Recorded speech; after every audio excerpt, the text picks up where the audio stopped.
meditado em batalhas que Israel vive, tá?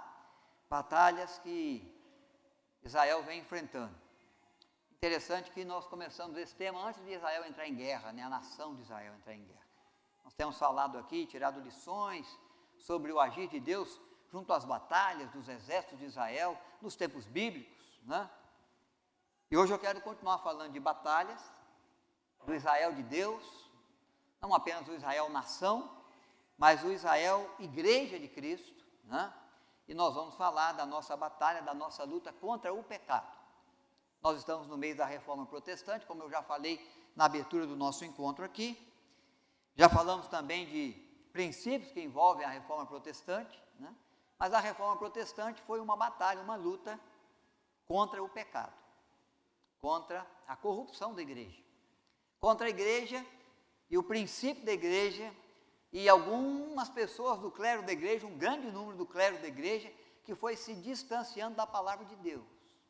E ao se distanciar da palavra de Deus, se distancia do Senhor. E ao se distanciar do Senhor, se distancia do propósito do Senhor para com o seu povo. Propósito que Deus tem para realizar na vida da igreja e como missão de Deus à igreja na vida do ser humano, né? Então a reforma protestante é um marco também na luta do ser humano contra o pecado, tá? Contra a iniquidade, contra a desobediência ao Senhor, contra o distanciamento do homem do querer de Deus, da vontade de Deus, da lei de Deus. E aí nós vamos ver algumas forças espirituais que batalham contra nós, né? E que podem nos levar ao pecado, à atitude pecaminosa, à desobediência ao Senhor. E pode nos corromper. E nos corrompendo e nos distanciando de Deus, vai nos levar ao quê? À queda. Não é fácil lutar contra o pecado. É preciso dizer muito não, né? Muito não. Quando você está instruindo a criança está aprendendo, mesmo depois de jovenzinho, adolescente, jovem, né? Na vida, o ser humano sempre é assim. Você tem que dizer muito não. Não faça isso. Não coma assim, né? Não corra desse jeito. Não se envolva com essas pessoas. Você vai dizer esse não muitas vezes. Uma vez que você disser sim, todos os nãos não serviram de nada. No pecado é assim. A gente diz não. Diz não quanto à idolatria, né? Uma vida toda, mas de repente, num descuido, a gente cria um ídolo aí no nosso coração. Nós mesmos, uma pessoa, algum objeto, alguém ou algo, uma situação, uma circunstância, um trabalho, uma posição social que almejamos, que entra no lugar de Deus. E aquele sim que nós dissemos para aquela coisa nos tornou um idólatra. Falamos muitas verdades, né? Muito não a mentira. Mas uma vez que falamos mentira, né? Já fazemos mentiroso. A verdade já não está mais em nós. E as consequências do pecado vão surgir também. Lutamos, né? Os jovens lutam contra a fornicação. A não realização de sexo antes do casamento. Mas um sim, que eles disseram, a fornicação levou embora toda a pureza, toda a virgindade. Fez com que aquele monte de não valesse de nada. Então é para mostrar e para verificar como é difícil lutar contra o pecado. Porque a gente fica buscando fazer o que é correto, quer fazer. Paulo falou, né? Senhor, o bem que eu quero fazer, eu luto, me esforço e não faço. E o mal que às vezes eu não quero, que eu disse se não tantas vezes, quando eu percebo num sim, eu já o realizei. Então nós vamos avaliar até um tempo aqui da história da igreja cristã, mas a queda da igreja, a escuridão que a igreja andou, o pecado, né, que historicamente a igreja cometeu por distanciar-se do Senhor e da sua palavra, tem que nos levar a pensar né, na corrupção, no quanto eu, você podemos nos distanciar de Deus, né, depois de tantos não, num sim. Num sim que venhamos a dizer contra ou em favor do pecado, né? E aí vamos jogar por terra todos os nãos que havíamos proferido antes. Então nós vamos avaliar, irmãos, o texto da palavra de Deus, vamos meditar nele, para nos fortalecermos na luta contra o pecado, e vamos ter como um pano de fundo um pouco do que a reforma protestante também nos ensina, tá bom? Reforma protestante, em nossa luta contra o pecado, é preciso resistir até sangrar, não sou eu que falo, é a palavra de Deus em Hebreus, capítulo 12, verso de 1 a 6. A luta é tão forte, é tão tremenda, exige tanto empenho, tanto esforço, tanto sacrifício, tanta dedicação minha e sua, que nós temos que resistir até sangrar, diz o texto. Você vai acompanhar a leitura do texto, Romanos capítulo 12, verso de 1 a 6, é bem depois que o autor aos Romanos fala da galeria de heróis e heroínas de fé, que é Romanos 11. Esse grupo de irmãos, de irmãs que é mencionado em Hebreus 11, o texto é Hebreus 12, eu falei Romanos, né? Romanos 12 nós já lemos, é Hebreus 12, que eu estou aberto aqui em Romanos e ficou. Hebreus 12. Logo depois, então, de falar de homens e mulheres que lutaram contra o pecado e venceram, e foram instrumentos de Ele vai nos desafiar a fazer o mesmo, a nos empenhar nessa luta aí. Não podemos ganhar todas as batalhas, mas não podemos deixar de lutar, de nos empenhar, de dar o nosso melhor, tá bom? Verso de 1 a 6, portanto também nós, visto que temos a rodear-nos tão grande nuvem de testemunha, desembaraçando-nos de todo o peso e do pecado que tenazmente nos assedia, corramos com perseverança a carreira que nos está proposta. Olhando firmemente para o autor e consumador da fé, Jesus, o qual, em troca da alegria que lhe estava proposta, suportou a cruz, não fazendo caso da ignomínia, e está sentado à destra do trono de Deus. Considerai, pois, atentamente aquele que suportou tamanha oposição dos pecados contra si mesmo, para que não vos fatigueis, desmanhando-vos em vossa alma. Ora, na nossa luta contra o pecado, ainda não tendes resistido até o sangue. Estais esquecido da exortação que, como a filhos, discorre convosco. Filho meu, não menosprezes a correção que vem do Senhor, nem desmaies quando por ele és reprovado, porque o Senhor corrige a quem ama e açoita a todo filho a quem recebe. Até aí, meus queridos, que Deus acrescente graça à nossa vida, na meditação que fazemos da sua palavra, tomando como fundo a história da reforma protestante, mas entendendo que nós também caminhamos numa luta constante, numa batalha constante, né? Na luta contra o pecado. Eu quero convidá-los a ler esse texto, é só o versículo 4, numa versão diferente da nossa, é nessa versão aí, King James atualizada, tá bom? Vamos ler juntos?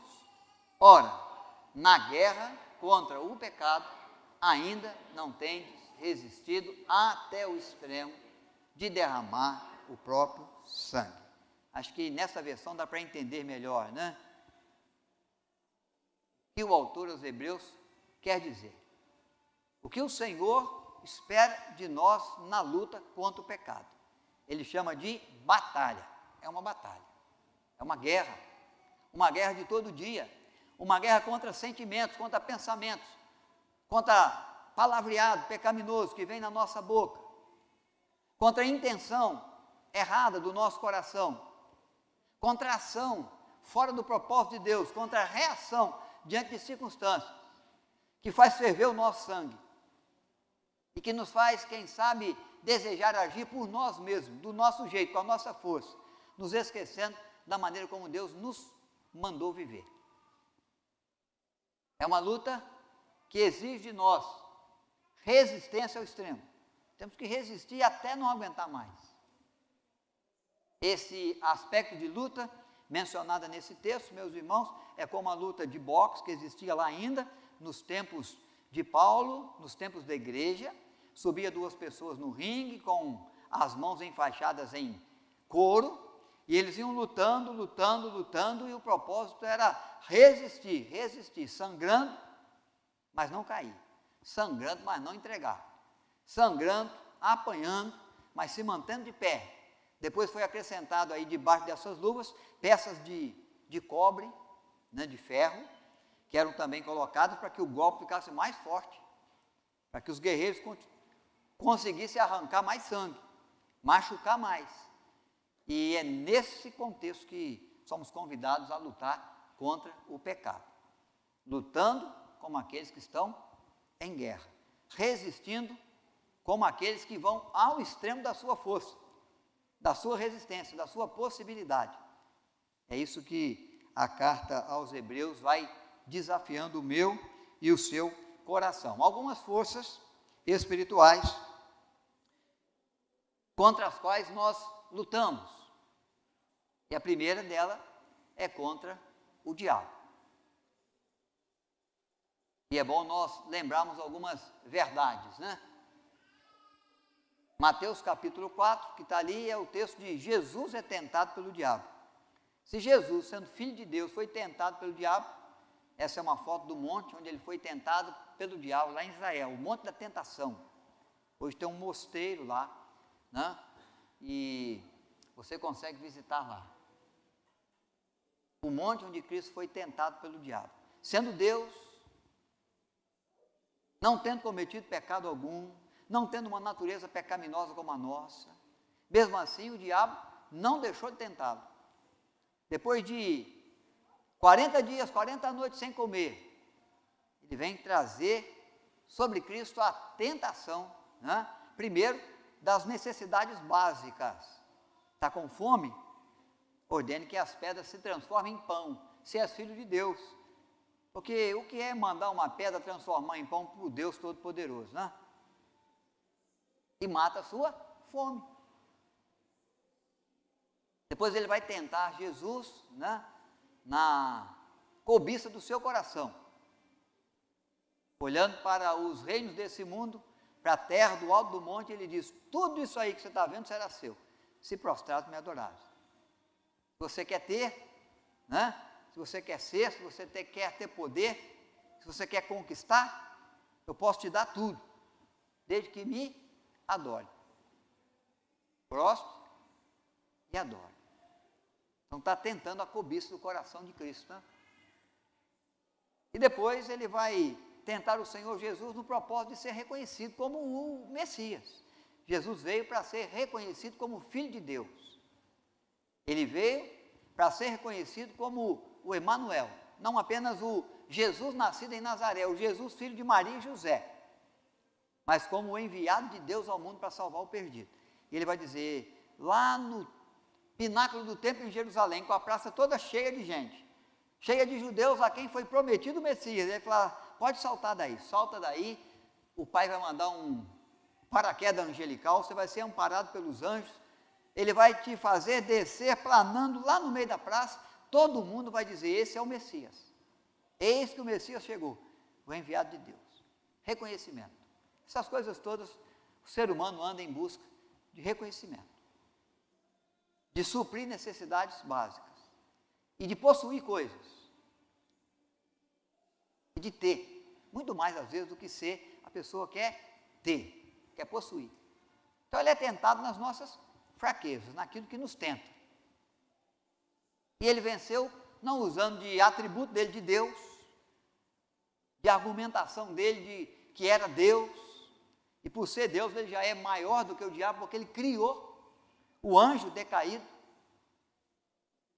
O diabo é criatura de Deus. Ele não precisa de ser dono de uma parte da terra, ele é dono de toda a terra, de todo o universo, de todos os planetas.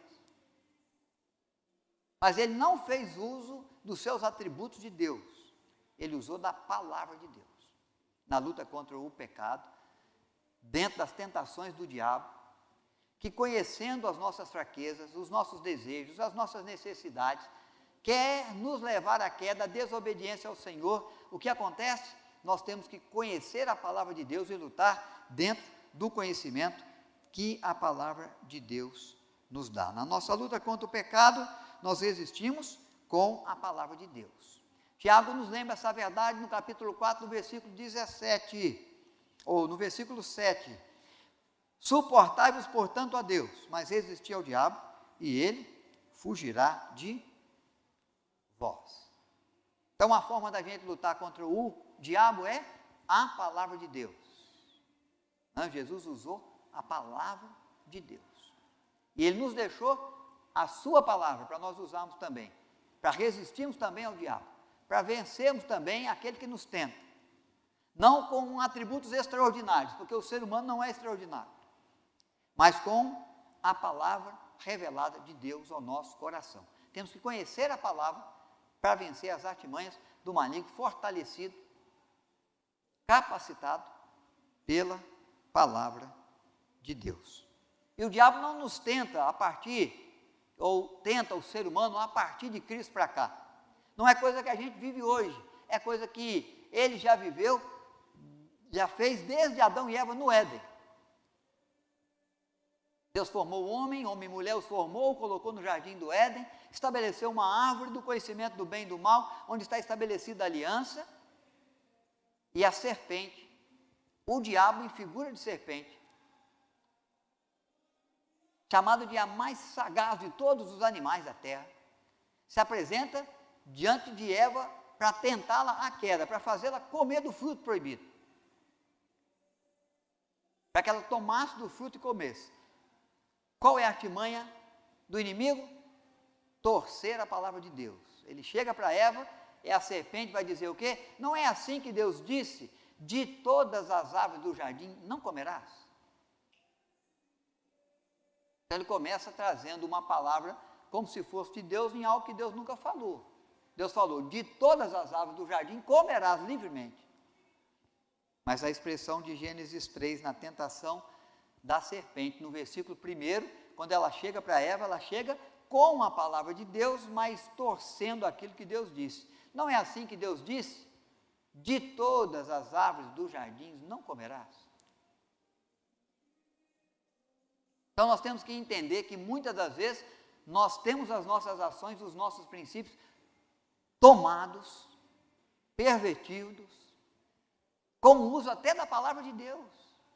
Quando os seres humanos, e a Bíblia nos alerta sobre isso, transformam a verdade de Deus em mentira.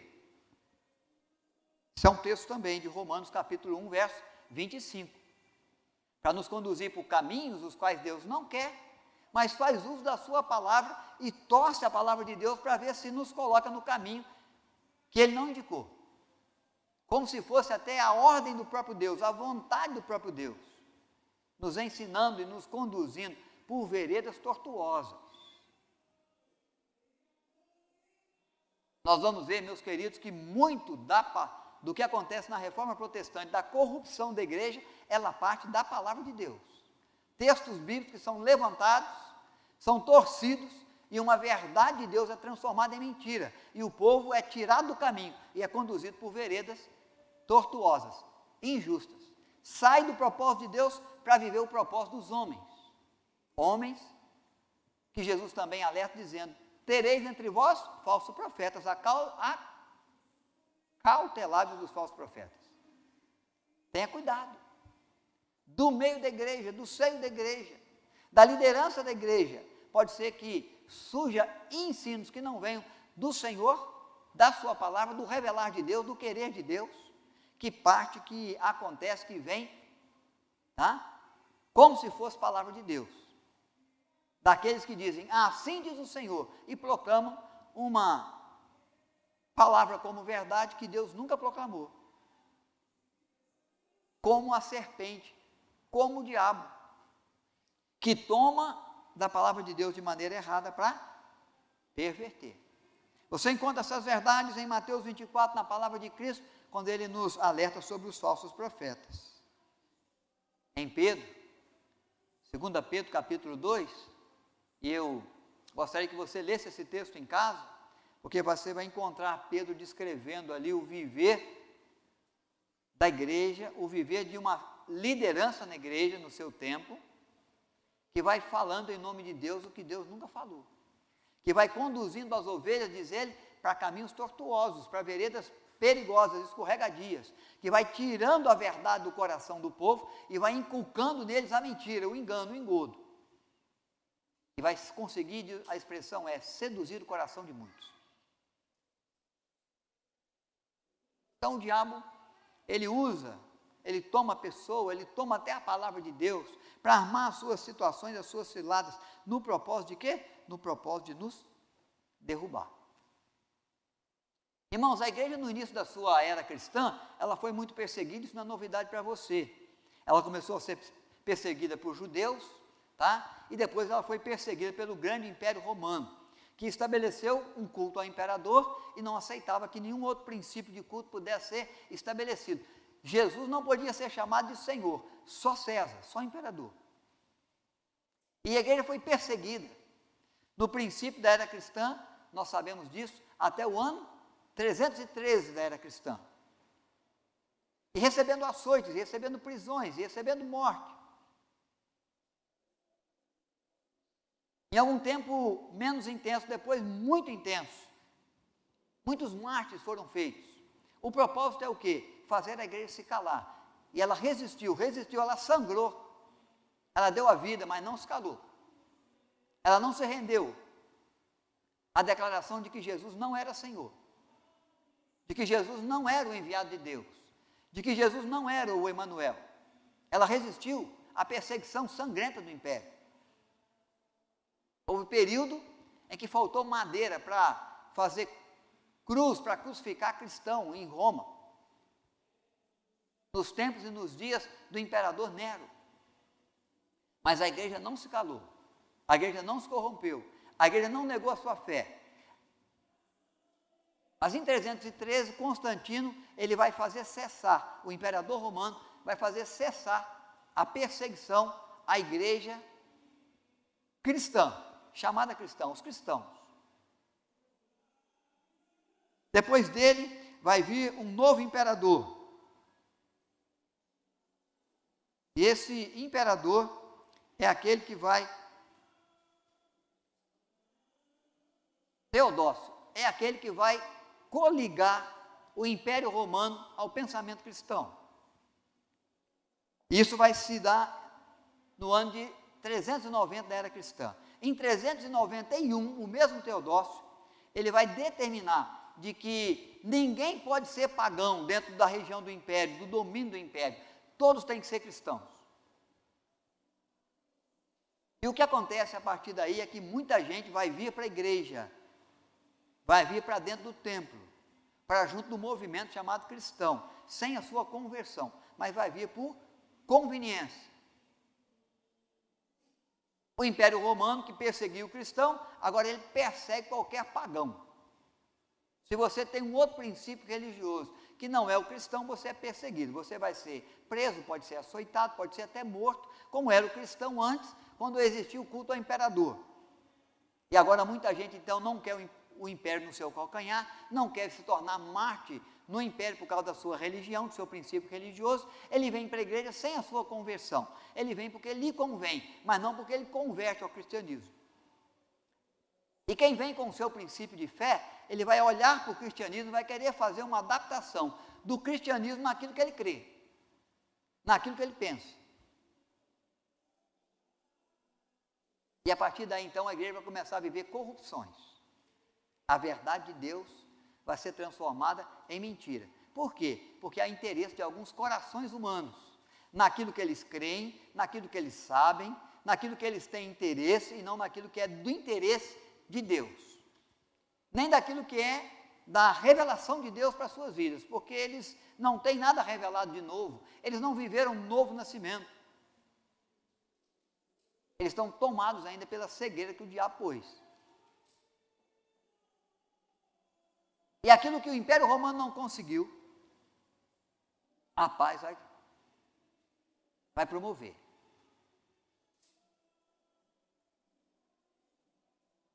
O diabo que não está mais açoitando a igreja, ele está no meio da igreja como falso profeta. Ele está levantando líderes que não se interessam pelo revelar do Senhor, porque tem o seu próprio revelar, o seu próprio propósito, em detrimento do propósito de Deus. Eles estão cobiçando riquezas, eles estão cobiçando títulos, eles estão cobiçando poder, e aí a vontade, o querer de Deus está sendo colocado lá para trás, em outros planos muito menores. Não há o buscar do primeiro lugar o reino de Deus, há do buscar do primeiro lugar das outras coisas. O reino de Deus ficou lá para trás. E a igreja então vai viver um tempo de corrupção muito grande, porque na luta contra o pecado, ela vai se contaminar, ela vai se corromper. Porque há muitos dentro da igreja que não têm o interesse do glorificar do nome de Deus, mas têm o propósito de glorificar o próprio nome.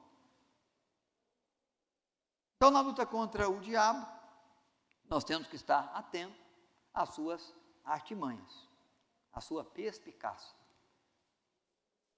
seu jeito de agir. Às vezes ele bate no corpo da gente, para ver se a gente cala. Em outros momentos ele promove a paz e manda infiltrar o falso profeta, para ver se a gente se corrompe. São estratégias diferentes, são táticas diferentes, mas que sempre querem nos conduzir ao pecado. Na guerra, na luta que nós temos contra o pecado, nós temos que resistir até sangrar. Resistir ao diabo. Não na primeira tentação, não na primeira prova, mas resistindo com força, resistindo com o que há de melhor, resistindo com todo o esforço, com todo o empenho, com toda a dedicação sua, até que ele fuja de vós. É uma instrução bíblica para o nosso coração. Cristo veio vencer o diabo lá no monte da tentação, para dar para mim a certeza que pela palavra de Deus eu posso vencer também e não cair em tentação, mas ser livrado do mal pelo poder de Deus em Cristo Jesus, revelado para nós na sua palavra. Na luta contra o pecado, eu enfrento também um segundo inimigo. Está indo aqui. Ia falar Gabi já. Nath. Ô, Léo, você tem que colocar de volta aí, que fugiu aqui, ó. Por favor, para mim. Na luta contra o pecado, eu luto também contra o mundo tenebroso. Mundo se refere à sociedade. Sociedade sem Deus, sociedade que vive nas trevas, sociedade que jaz no maligno e que quer trazer para dentro de mim, para dentro da minha vida, quer ditar para mim o que eu tenho que fazer. O que é certo, o que é justo, o que é correto, qual que é o princípio que vale. Como que tem que ser a minha vida? Esse mundo que jaz no maligno está corrompido. Ele não tem a luz de Deus, ele não quer ter a luz do Evangelho. Ele se nega a adorar a Deus, a servir a Deus, a obedecer a Deus. Ele quer ter a sua própria vida. Ele é o filho pródigo, que deixa a casa do pai para viver dissolutamente a sua vida, do seu jeito, do jeito que ele acha que tem que ser. O mundo é assim. Esse é o aspecto de mundo, toda vez que a Bíblia fala de mundo para nós. Jesus alertou sobre o mundo, na oração sacerdotal, João capítulo 17. Ele fala: Pai, eles não são do mundo, como eu não sou. Por isso o mundo os odeia. Não vai facilitar para eles, não. Não vai considerar o seu princípio, o seu propósito. Não vai querer ouvi-los. Não vai os deixar falar. Vai impedi-los de agir. Eles entram e são considerados no mundo como saqueadores. Eles vêm para cá para tirar a gente daqui, para levar lá para o reino dos céus. Para tirar das trevas, para levar para a luz. Para tirar do mundo, do ódio, para levar para a paz. que excede o entendimento humano. Eles não são bem-vindos. Por isso Jesus intercede, não quero que os tires do mundo, Pai. Eles precisam estar lá. Há uma missão de sal da terra, de luz do mundo, que Ele tem que cumprir, de fazer discípulos de todas as nações, que nós vamos confiar a mão deles para ser feito. Mas eu peço que os livre do mal. E quando nós abrimos o Salmo da Bíblia, o primeiro, o Salmo 1, essa grande verdade de poder ser influenciado pelas pessoas do mundo, já está lá no primeiro Salmo, no Salmo 1. Bem-aventurado, feliz o varão que não anda no conselho dos ímpios. É o mundo, dando conselho para a gente, todo dia. Não se detém no caminho de pecadores. E nem se assenta na roda dos escarnecedores. Antes o seu prazer está na lei do Senhor, na sua lei, medita de dia e de noite. É ela que o guia. Nós lemos Romanos capítulo 12, na abertura do culto. Não vos conformeis com este século, mas transformai-vos pela renovação da vossa mente. A nossa mente no propósito de nova criatura, naquele que agora pensa como Deus pensa, que tem a mente de Cristo, que olha para o mundo do jeito que Deus olha, que está no mundo dentro do propósito que Deus tem, não mais dentro do propósito que o mundo tem. É nova criatura. E aquele que amava a mentira não ama mais, e que mentia agora não mente, diz a verdade. E os princípios e os valores agora do seu procedimento estão sendo mudados, estão sendo transformados, até diante do inimigo, porque ele odiava o inimigo, e agora ele cuida desse inimigo aí. E se esse inimigo tem fome, ele dá de comer. E se passar frio, ele empresta-lhe a capa e a túnica. E mesmo sendo inimigo, se ele precisar de companhia, eu não vou com ele só até onde ele precisa, eu vou mais do que aonde ele precisa, eu vou além, eu não ando apenas 1 milha, eu ando 2. O mundo não pensa assim. Nossa luta é contra o diabo, que está nos assediando, sempre procurando um momento para nos devorar. Com as suas artimanhas, como ficou com Adão e Eva, até conseguir levá-los à queda. Fazê-los tomar do fruto e comer da árvore do conhecimento do bem e do mal, lá no jardim do Éden. Quando o mal ainda não existia, era apenas uma possibilidade. Agora que ele já existe, o diabo anda ao nosso derredor, como leão, procurando o momento oportuno para nos tragar, e o mundo tenebroso que nos cerca quer nos pressionar de todas as formas, para que a gente tenha um padrão do mundo e não um padrão da nova vida em Cristo. Que a gente pense como o mundo pensa, que a gente deseja o que o mundo deseja. Que a gente goste das obras das trevas e não das obras da luz. Daquilo que é fora do propósito do padrão de Deus, e não daquilo que é o querer de Deus para nós. A luta contra o mundo, que nos incita, que quer nos levar todo dia a pecar, quer ditar para nós, quer nos moldar, quer ser o padrão do viver, do posicionamento nosso junto à vida.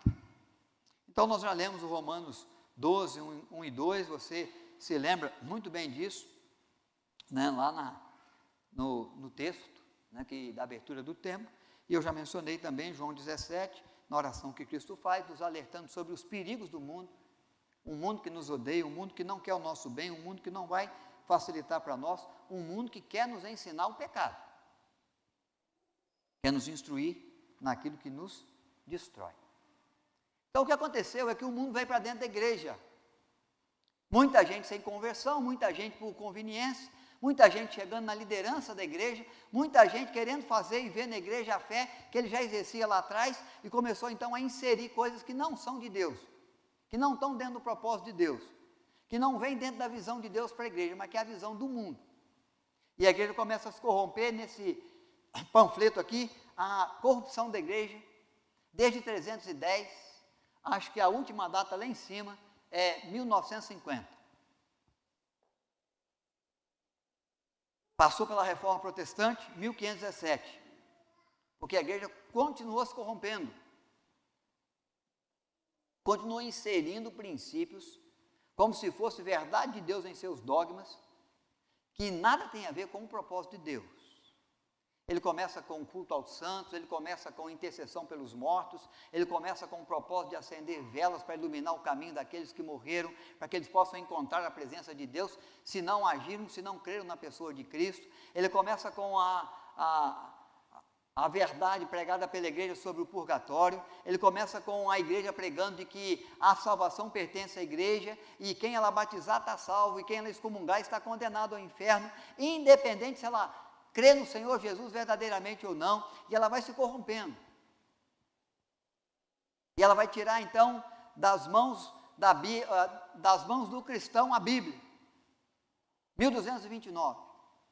Porque muitos começaram a questionar, olhando biblicamente, se era assim mesmo, trazendo para dentro da igreja escura, chamada e vivendo um tempo chamado a Idade das Trevas, porque não tinha a luz da palavra de Deus sobre ela, a guiando, a dirigindo, por isso ia se corrompendo, chamando a igreja para rever os seus princípios, para rever os seus valores, para rever os seus dogmas.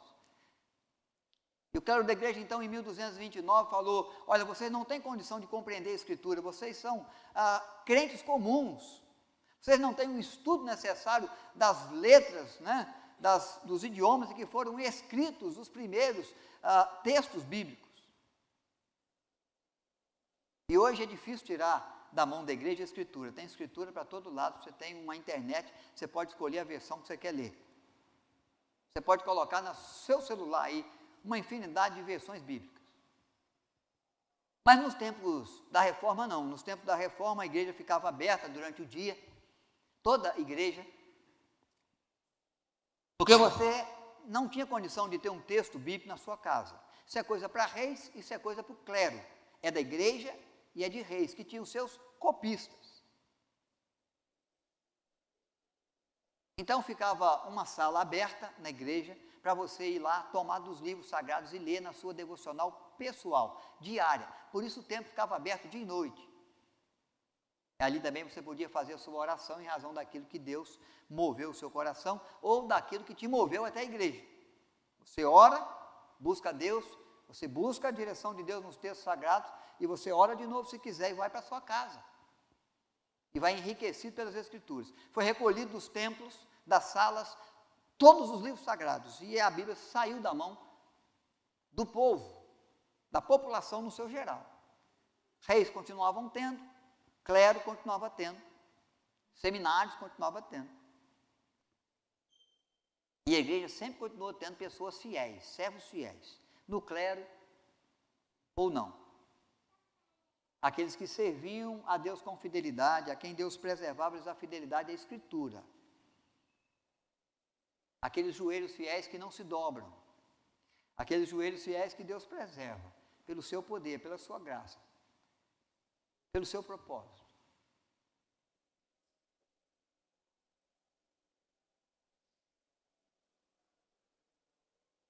Mas acontece que chega um ano em que a igreja determina as chamadas indulgências. Há no cofre da igreja um depósito muito grande de santidade. De Jesus, o Filho de Deus, dos apóstolos que serviram a igreja, de Maria, a mãe de Jesus, de muitos homens e mulheres de fé, como esses mencionados em Hebreus 11, dos quais o mundo não foi digno.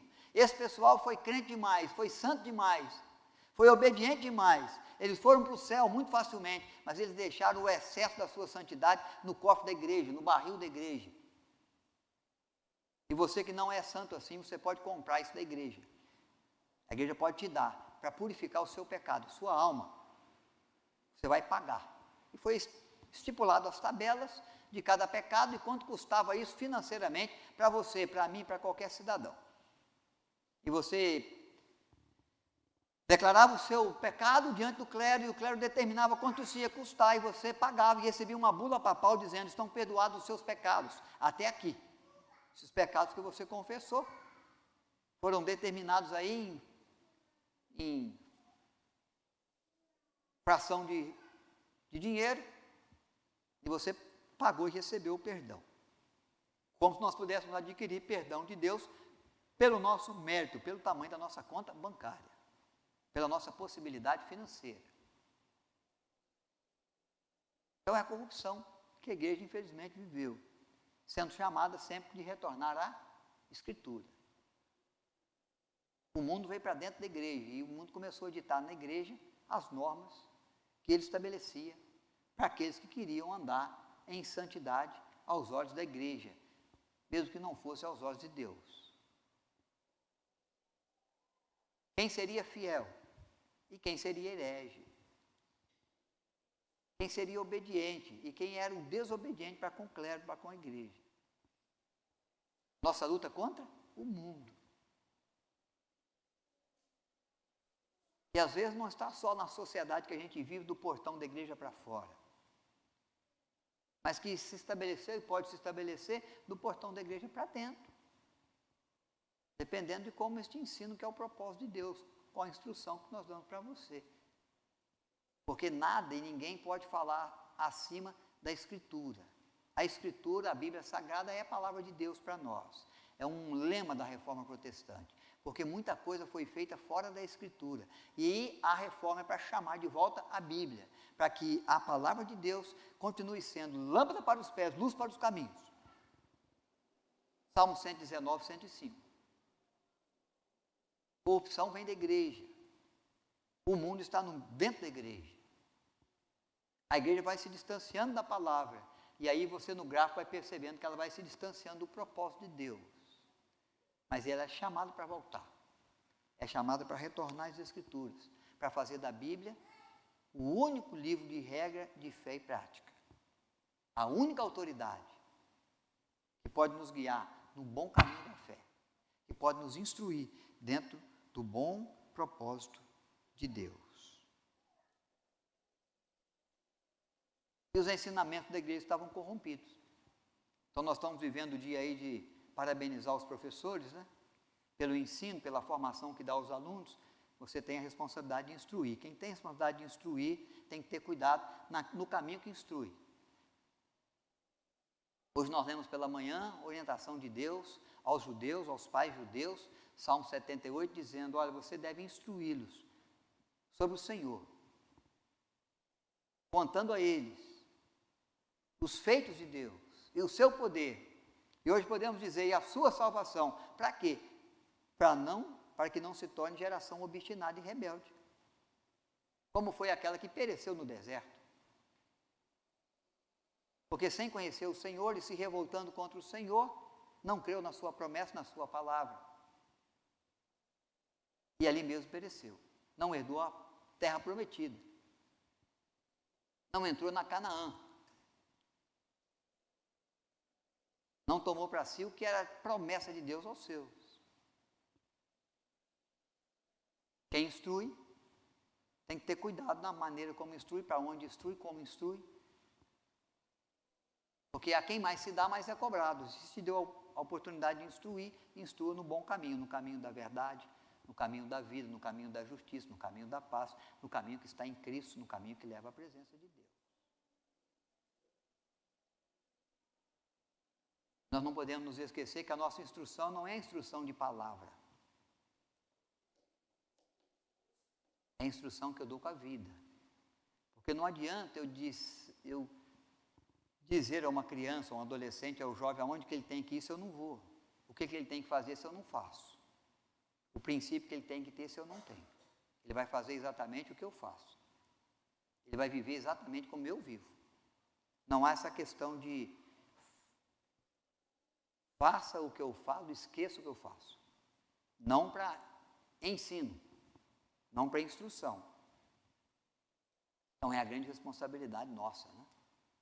É a grande responsabilidade da igreja, instruir no caminho que nos é revelado pela palavra de Deus, enfrentando os princípios, os valores desse mundo, que às vezes quer que a gente tome pecado como algo normal. Atitude pecaminosa, desobediência a Deus como algo que todo mundo faz, que não tem nada a ver. E que vai mudando os termos para que, quem sabe, eu sinta mais leve, né, quando eu cometo esse ou aquele pecado, que já não é mais chamado de pecado pelo mundo há muito tempo, mas que na Escritura continua sendo determinado muito claramente, que é pecaminoso, que é algo que desagrada a Deus, que é algo que aquele que ama o Senhor não faz. Vencer o mundo tenebroso. A reforma protestante é a luta contra o pecado, contra o diabo ou contra o mundo. E, é claro, contra a própria inclinação carnal de cada um de nós. Vê se vem para mim aqui. Pode ir, pode seguir. Nossa luta contra a natureza pecaminosa. Natureza pecaminosa.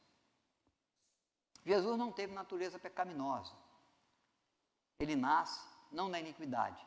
Ele nasce de uma virgem, por ação extraordinária do Espírito Santo. Ele é concebido, gerado no ventre de Maria.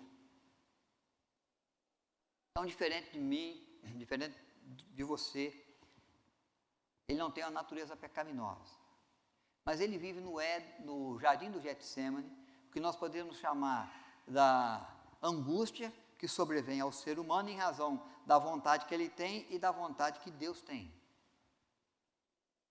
Do pedido dele de que se passe o cálice, sem que ele beba, se for possível. Mas que, Senhor, estou disposto a sangrar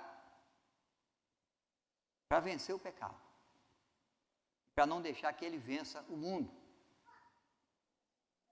para vencer o pecado e para não deixar que ele saia vitorioso sobre a humanidade.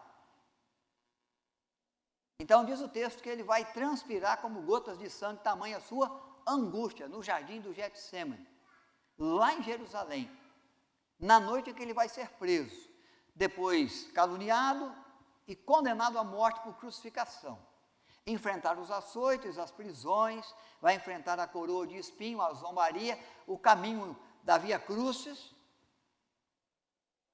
a via dolorosa, e vai chegar até o Calvário, e ali ele vai verter o seu sangue, vai dar a sua vida, e vai consumar a obra redentora de Deus em Cristo, o cálice que ele tinha que beber, ele bebeu. Mas Jesus deixa claro para nós seres humanos, de que há um tempo que muito nos angustia às vezes, as situações, as circunstâncias, que muito nos angustia, quando nós somos colocados dentro do querer de Deus e o meu querer, a vontade que eu tenho e a vontade que Deus tem. O propósito que é meu e o propósito que é de Deus para mim. E essa coisa pode ser tão forte, pode me inclinar tanto ao pecado, ao erro, à iniquidade, à desobediência a Deus, à negligência para com o querer de Deus, e fazer a vontade de Deus pode exigir de mim sangrar, transpirar, porque a luta está grande, mas não fica só na transpiração não. É suar a camisa, mas é também verter sangue. Na nossa luta contra o pecado, ainda não resistis até o sangue, até sangrar. Na guerra, você não foi ainda até o extremo. O autor aos Hebreus está dizendo que às vezes, na minha inclinação carnal, eu não resisto nada, eu me entrego diante do menor esforço, porque eu estou atendendo o meu eu, o meu ego, o que eu gosto, o que eu quero. E eu tenho uma briga muito grande comigo todo dia. Naquilo que eu quero, naquilo que eu desejo e naquilo que Deus me desafia a fazer. Na palavra que eu gostaria de dar. E na palavra que Deus determina que eu dê. Na ação que eu gostaria de ter, e às vezes tenho. Ou na reação. Diferente daquela reação ou ação que Deus determinou para mim fazer na sua palavra. Que é a vontade de Deus. A vontade boa, a vontade agradável, a vontade perfeita, a vontade que vai contribuir para o bem. E eu, às vezes, pensando em mim, naquilo que é bom para mim, naquilo que me interessa, naquilo que eu gosto, naquilo que eu desejo, naquilo que eu quero ter, eu entro numa luta contra a vontade de Deus e, antes de transpirar, eu já fiz aquilo que eu quero. Antes de receber o primeiro golpe para sangrar, no ringue da batalha, eu já tombei na lona, eu já desisti, eu já entreguei os pontos, eu já joguei a toalha. A Bíblia em momento nenhum diz que nós vamos viver sem pecado, nós somos pecadores, mas ele diz que quanto ao pecado, nós temos que lutar até sangrar. Acontece que esse esforço ao extremo, muito raramente se vê na nossa vida. Um esforço ao extremo que se viu na igreja quando era perseguida com açoites, com prisões e morte, porque ela deu o seu sangue e não negou. Que não foi visto na igreja agora na luta contra o pecado, que foi se corrompendo, porque é muito mais fácil ser vencido pelo pecado, porque não exige esforço nenhum. É só eu me lançar na lona, é só eu jogar a toalha.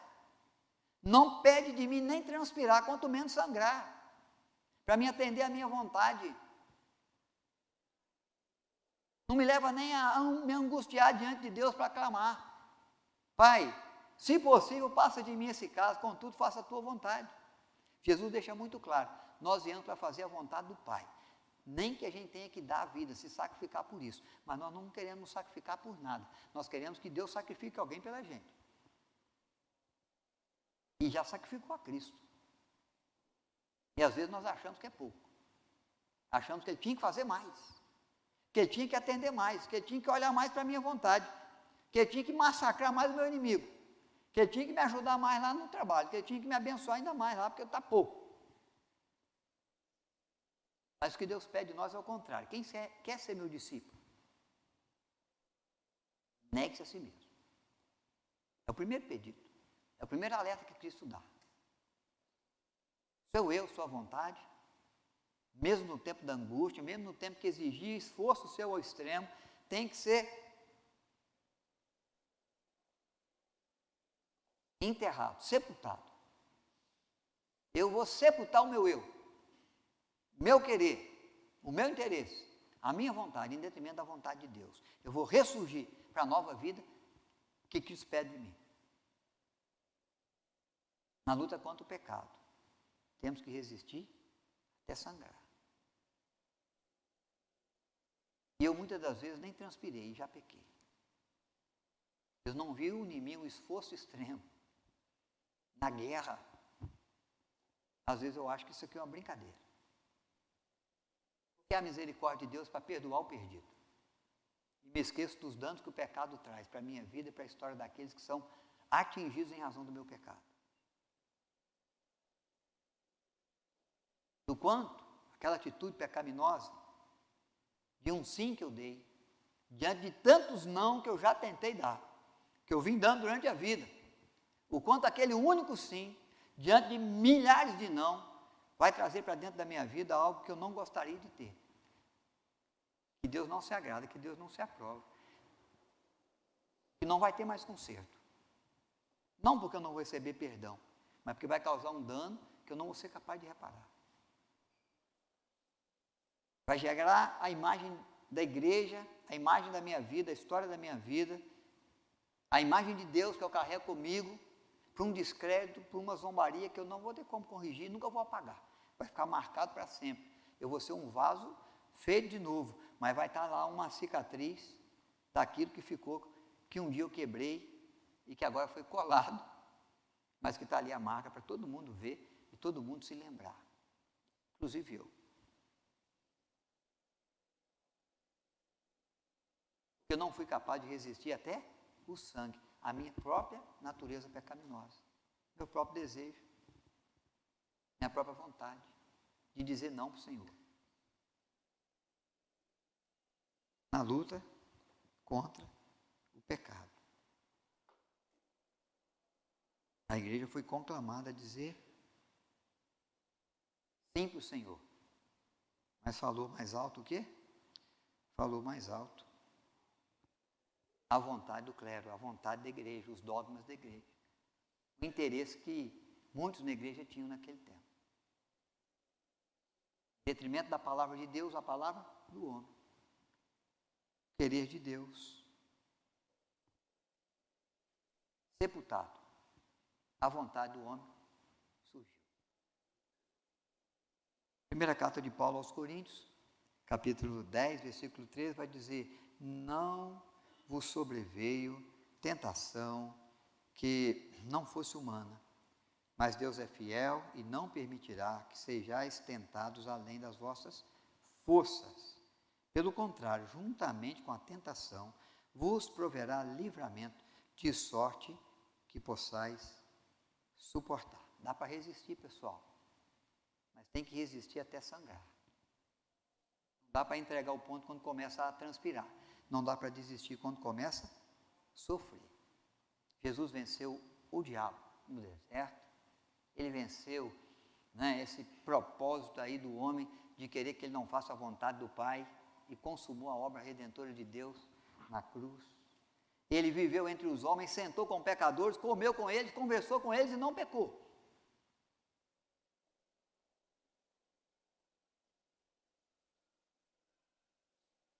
E ele é o nosso exemplo. O texto diz: olhe para o autor e consumador da sua fé.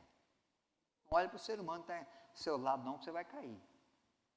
Mas olhe para Cristo, para o que Ele fez, para o amor que Ele tem, para a compaixão, para a vida que Ele deu, para o sacrifício, para o esforço que Ele fez, para a entrega dEle. E você vai ser constrangido a se esforçar mais nessa guerra diária nossa contra o pecado, na luta contra o pecado. Então teve muitos personagens da história da Reforma que lutou contra o mundo pecaminoso, contra as artimanhas do maligno, buscou reformar a igreja, o princípio de fé da igreja dentro da Escritura, gente que foi morta, gente que foi excomungada, gente que foi pela igreja como que condenada ao inferno, e que resistiu e que proclamou o Evangelho e que fez com que a graça de Deus pudesse chegar dentro da palavra de Deus para nós, dentro do querer de Deus, uma proclamação fiel. Porque mesmo diante da sua inclinação carnal, dentro da sua vontade, no momento de querer jogar a toalha, não jogou. Foi fiel até o fim.